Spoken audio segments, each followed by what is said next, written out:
Hello students, welcome to our YouTube channel Sana Private ITI. আমি video instructor Madhumita Rajak. আজকে আমি employment স্কিলের একটি চ্যাপ্টার নিয়ে চলে এসেছি।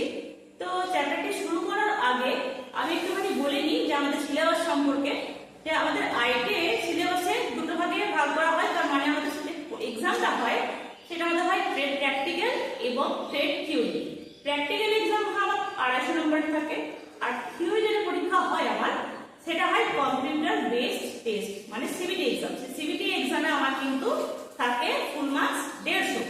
তো ওই 150-এর মধ্যে 100 আমার ট্রেড থিওরি, তার মধ্যে আমার WCS এবং ইঞ্জিনিয়ারিং ড্রয়িং ঢুকে থাকে। কিন্তু আমাদের চাপের বিষয় এখানেই হয় যে আমাদের টোটালি 50 নম্বরে আমার এমপ্লয়মেন্ট স্কিলের পরীক্ষা হয়, এবং পরীক্ষায় পাস করার ক্ষেত্রে আমাদের যেটা সমস্যা হয় যে 100 নম্বরের মধ্যে কিন্তু আমরা অনেকেই 60-70 নাম্বার তুলে ফেলতে পারি, কিন্তু স্কিলে যেহেতু সম্পূর্ণ একটা আলাদা বিষয়, আলাদা সাবজেক্ট, সেখানে 25টা কোশ্চেনের মধ্যে কিন্তু আমাকে 17 মার্কস পেতেই হয়। না পেলে কিন্তু আমরা ফেল বলে কিন্তু বিবেচিত হই, আমাকে আবার নেক্সট টাইম কিন্তু সেই টপিকের উপর পরীক্ষা দিতে হয়। সেই জন্য কিন্তু এমপ্লয়মেন্ট স্কিল আমাদের আইটিআই সিলেবাসে অত্যন্ত গুরুত্বপূর্ণ। তাই তোমাদের কাছে রিকোয়েস্ট, এই স্কিল সম্পর্কে কিন্তু তোমরা প্রত্যেকে খুব ভালোভাবে পড়বে এবং মনোযোগ সহকারে পড়বে। তো চলো আর দেরি না করে আমি আজকে আমার টপিকটা শুরু করি। আমি আজ যে টপিকটা নিয়ে আলোচনা করব সেটা হচ্ছে এমপ্লয়মেন্ট স্কিলেরই অন্তর্গত কমিউনিকেশন স্কিল। তো কমিউনিকেশন স্কিল কিন্তু আমাদের আইটিআই স্টুডেন্টদের জন্য অত্যন্ত গুরুত্বপূর্ণ। তার কারণ ধরো আমরা এখানে আইটিআই পাস করব, আইটিআই পাস করার পর আমাদের তো কোনো না কোনো জবের সঙ্গে আমাদের যুক্ত হতে হবে, এবং সেখানে ধরো আমাদের হয়তো আমরা এখানে বাংলায় কথা বলছি, কিন্তু আমরা যে বাংলাতেই যে আমরা এখানে কাজ করতে যাব সেখানে হয়তো বাংলা ভাষা নাও থাকতে পারে, আমাকে ইংলিশ, আমাকে হিন্দি, এই সমস্ত রকম ভাষা আমাকে জানতে হতে পারে, এবং সেই ভাষাগুলোর মাধ্যমে তাদের যে যারা বলবেন, কিছু আমাদের ইনফরমেশন দেবেন যারা, তো তাদের যে কথাগুলো আমরা বুঝবো, সেই এই বোঝার ক্ষমতাকে আমরা বলছি কিন্তু কমিউনিকেশন। তো চলো দেখো কমিউনিকেশন স্কিল সম্পর্কে আমি বোর্ডে কিন্তু কিছু লিখেছি, দেখো কি লিখেছি দেখে নিই। তো লিখেছি দেখো, communication skills are the ability to share information, ideas and feelings clearly and effectively with others. তার মানে হচ্ছে কমিউনিকেশন স্কিলটা হচ্ছে আমার এক ধরনের মানে দক্ষতা। কিসের দক্ষতা? না আমার নিজের আবার কথাবার্তা অন্যদের সঙ্গে শেয়ার করা, এবং অন্যরা যে কথাগুলো আমাকে বলছে সেগুলো বোঝা, এই দুটোই কিন্তু আমার মধ্যে এই কমিউনিকেশন স্কিলের মধ্যে পড়ছে। তো কি আর কি লিখেছি দেখো, good communication helps understand instructions work safely. তাহলে আমাদের যে ভালো কমিউনিকেশন যদি হয় সেটা কিন্তু আমাদের কিন্তু কি করতে সুবিধা করে, না আমাদের কিন্তু কথাবার্তা বুঝতে এবং ইনস্ট্রাকশন যেগুলো আমাদের দেওয়া হবে সেগুলো কিন্তু বুঝতে সাহায্য করবে। ওয়ার্ক সেফলি, আমরা কিন্তু কাজটাও ঠিকঠাক মতন সেফলি কাজ করতে পারবো। আর কি, কোঅপারেট উইথ টিম মেম্বার্স, আমাদের যে দলের যে টিম মেম্বাররা কাজের সঙ্গে যুক্ত থাকবেন তাদের সঙ্গে একে অপরের সঙ্গে তারা যা বলছেন সেই কথাবার্তাগুলো কিন্তু আমরা ঠিকঠাক মতন বুঝতে পারবো। এবং and perform better in the work place, তার ফলে আমরা কিন্তু কাজের জায়গায় খুব সুন্দরভাবে আমরা কিন্তু কাজটা করতে পারবো।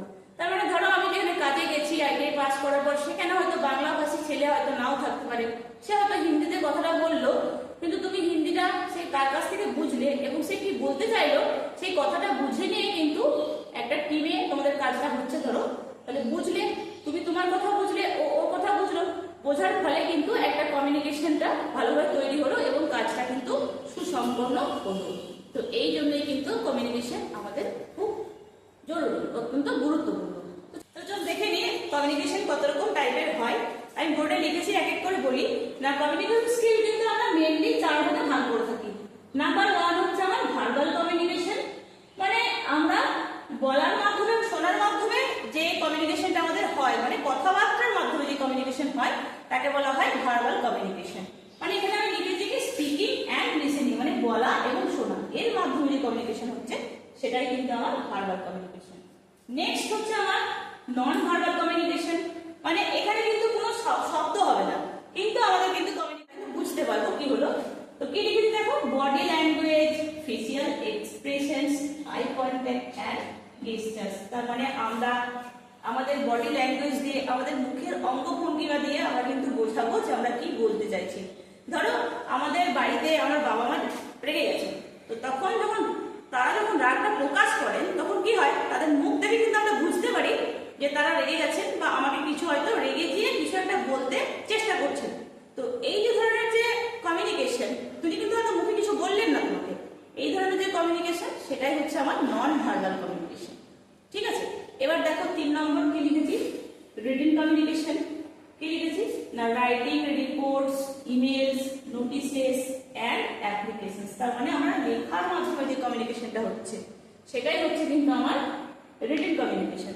মানে ধরো এখন তো আমাদের মোবাইলের যুগ, কিন্তু আগে যখন মোবাইল ছিল না, ফোন আবিষ্কার হয়নি, তখন কিন্তু আমরা একে অপরের সঙ্গে কথা আদান প্রদান করতাম কিন্তু চিঠির মাধ্যমে। এই চিঠিটা হচ্ছে কিন্তু আমার রিটেন কমিউনিকেশনের এক্সাম্পল। আর আমরা এখন কি করি না, এখন চিঠি খুব কমে গেছে। এখন চিঠির পরিবর্তে আমার কি এসছে, ইমেল এসছে, মেসেজ এসছে, হোয়াটসঅ্যাপ এসছে। তো এই সমস্ত জিনিসের মাধ্যমে আমরা কিন্তু কমিউনিকেশনটা করে থাকি। তো কি কি লিখেছি, writing reports, emails, notices and applications, এই সমস্তগুলোই কিন্তু হচ্ছে আমার রিটেন কমিউনিকেশন।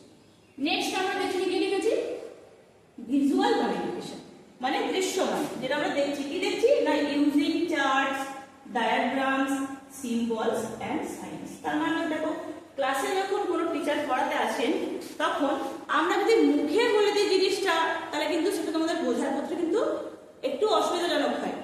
সেটা যদি আমরা ছবির আকারে দেখাই, মানে ধরো তোমরা যখন ক্লাস 11 বা 12 ক্লাসে স্কুলে পড়তে, তখন কি হতো, বিভিন্ন জিওগ্রাফি বা ফিজিক্সের যে ক্লাসগুলো হতো, তখন কিন্তু বিভিন্ন চার্ট বলো, যে মানব দেহের বিভিন্ন অঙ্গ প্রত্যঙ্গ বলো, সেই সমস্ত জিনিসগুলো কি করতেন টিচাররা, কিন্তু চার্টের আকারে, ছবির আকারে কিন্তু আমাদের বোঝাতেন, ডায়াগ্রাম দিয়ে কিন্তু বোঝাতেন। এই যে ডায়াগ্রাম দিয়ে বোঝানো, এটাকে বলা হচ্ছে আমার কিন্তু ভিজুয়াল কমিউনিকেশন। তাহলে বুঝতে পারলে আশা করি না, কমিউনিকেশন 4টে টাইপের হয়। কি কি বললাম না, verbal communication, non verbal communication, written communication এবং ভিজুয়াল কমিউনিকেশন। তাহলে এই ছিল আমার কমিউনিকেশনের একটা ছোট টপিক। আশা করি তোমরা বুঝে থাকবে। যদি বোঝো, যদি ভিডিওটি ভালো লাগে, লাইক, কমেন্ট এবং শেয়ার করো। আজ আমি শেষ করলাম। Thank you.